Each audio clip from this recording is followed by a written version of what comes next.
Hello everybody, my name's Alan McKee. I'm a professor in Communication and Media Studies at the University of Technology in Sydney. In 2010 I led a team of researchers from multiple disciplines to produce this article, Healthy Sexual Development, a Multidisciplinary Framework for Research. The rationale behind it was at that time there was plenty of academic research that talked about the dangers of negative healthy sexual development, particularly in relation to the media and how that might damage it. But we couldn't actually find anything that laid out clearly and simply what we thought healthy sexual development would look like. And so we put this team together. Myself, I'm an expert on the media. We had a psychologist, an expert on early childhood, an educationalist, a children's legal expert. We had an expert on gender roles, and we came together and we worked out and put down what we thought would be the domains of healthy sexual development. I'm delighted that Dr. Naomi Rudo has organised this event to look at how relationships and sex education can contribute to healthy sexual development. The title says Research into Practice, and that's something that I believe in passionately. I'm working on a project right now with a family planning organisation here in Australia to look at how we can use vulgar comedy videos to reach young men with information about healthy sexual development. Dirty jokes for healthy sexual development. It's a lot of fun. I wish I could be there today to hear what you guys are up to. Unfortunately, I'm stuck here in Sydney. The sky is blue, the sun is shining, it's 21 degrees on a midwinter's day. It's a hard life. Anyway, this is the second event that Dr. Rudo has organised. At the keynote for the last one, I talked about heteronormativity because that's one of the things that I feel passionately about. We deliberately designed our model of healthy sexual development so it didn't just apply to one kind of sexual life. We didn't say that in order to be healthy sexually that you can only have sex within committed, loving, binary, monogamous, baby-oriented relationships. We wanted to allow that you can have a healthy sex life that involves polyamory or casual sex or sex for fun or no sex at all. These are all absolutely fine. Consensual, kinky sex. These can all be healthy as well as, of course, committed, binary, loving, monogamous, baby-oriented relationships. We wanted to design a model for understanding a healthy sexual life that could include all of these different approaches. And in that context, I thought I'd take the opportunity today to talk to you a little bit about the dangers of respect in sex and relationship education. What do I mean by that? The word respect I'm seeing increasingly in sex and relationships education, and sometimes it's great. Here's an example. In Australia, the Victorian government teaches respect for relationships in Victorian schools, and it's a great curriculum. It teaches young people about assertiveness rather than aggressiveness. It teaches them about emotional intelligence. It teaches them meditation and mindfulness and how to understand and practice different communication styles. It's wonderful. It's really good. We can use respect in very positive ways. But I'm also seeing other kinds of respect, other uses of the word that I don't think are so helpful or which do not contribute, I think, as much to healthy sexual development. So, for example, I've seen many cases of the term self-respect used as a way to slut-shame a young woman who might be interested in what Kath Albury has called sexual self-representation, or what we might otherwise call sexting. So, for example, the Australian Government's Office of Children's E-Safety Commissioner webpage, Sexting Online on Show, tells young people, sexy pics flying around, respect for yourself means keeping sexy pics where they belong, in your head. The website Youth Focus has a page on respect and sexting that says to young people, although it may seem like harmless flirting, sexting can have serious consequences.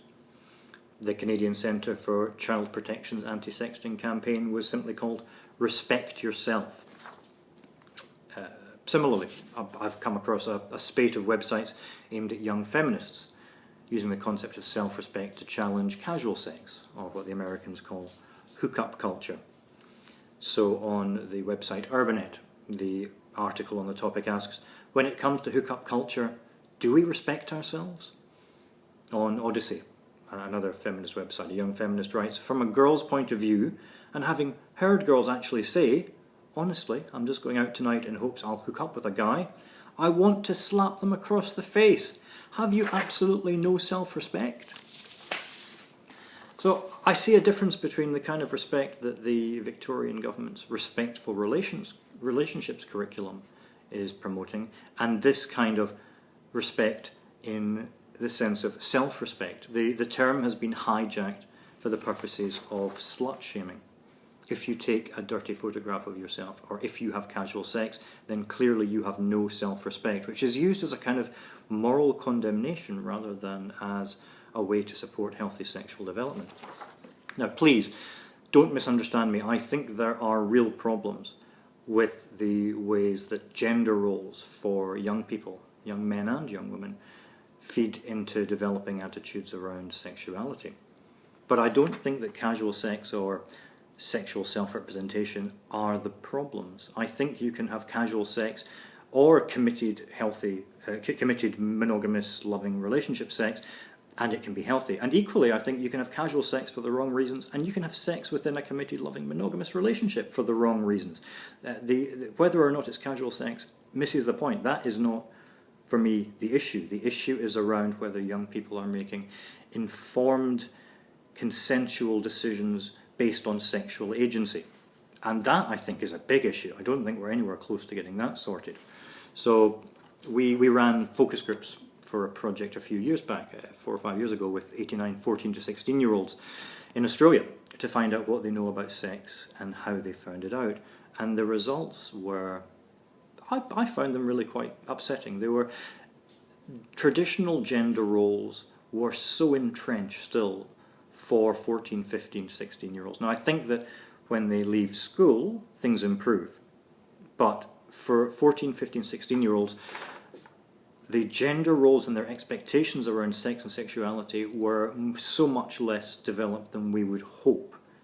The world has changed so much, and yet it has changed so little. And the place where it became really apparent for me was around masturbation. The young people all accepted that boys masturbate. It was expected that boys would masturbate, and it was fine that boys would masturbate. It was funny that boys would masturbate. But girls do not masturbate. Girls must not masturbate. Girls should not masturbate. So the kind of things that we would hear from the young women we spoke to, women masturbating, it's kind of like desperation. And they'll judge you and class you as a lesbian and all that. And also it's kind of like dirty. It's just not right. Yeah, like it just seems weird. And this quote that is, if you squint at it from one direction, it's hilarious, but if you look at it face on, it just breaks my heart.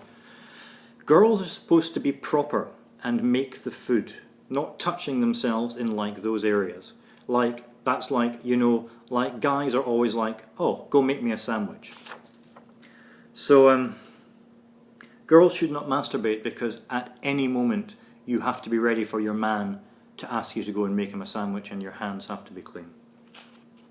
So there are serious problems with gendered attitudes towards sex, but to use that as an opportunity to slut shame, to say that if you are sexual then that lacks self-respect, but if you're making sandwiches for your boyfriend that's fine, I think that doesn't help us in developing healthy sexual relationships.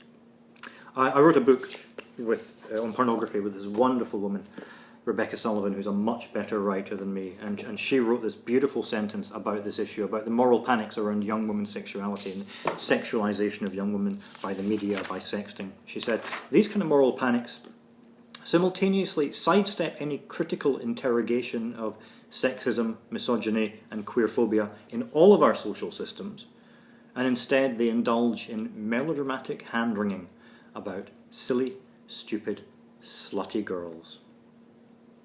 So when the word respect is used in these ways, if you take a sexy image, if you have casual sex, you don't have self-respect, that's not about respectful sex, to use the term from the Victorian government's curriculum. It's not respectful, it's about respectable sex. And that's a very different thing. Kathy Pice is a historian, this great book here, Cheap Amusements, Working Women and Leisure in Turn of the Century New York, which is a historical account of the ways that working class women invented their own urban cultures at the end of the 20th and end of the 19th and start of the 20th cultures in America. And Pice talks about the fact that these young women, there were what she calls genteel reformers, who were middle class reformers who were appalled by the behaviour of young working class women, who were simply not respectable. And so in 1919, one of these reformers visited a dance hall, and the reformer writes, quoting, "About 50 young couples were dancing, among them boys and girls in age of 12 or 14 years. Most of them didn't behave. They were using vile language, smoking cigarettes and shimmying while dancing. It is a rendezvous for young men and young girls who come here purposely to pick each other up."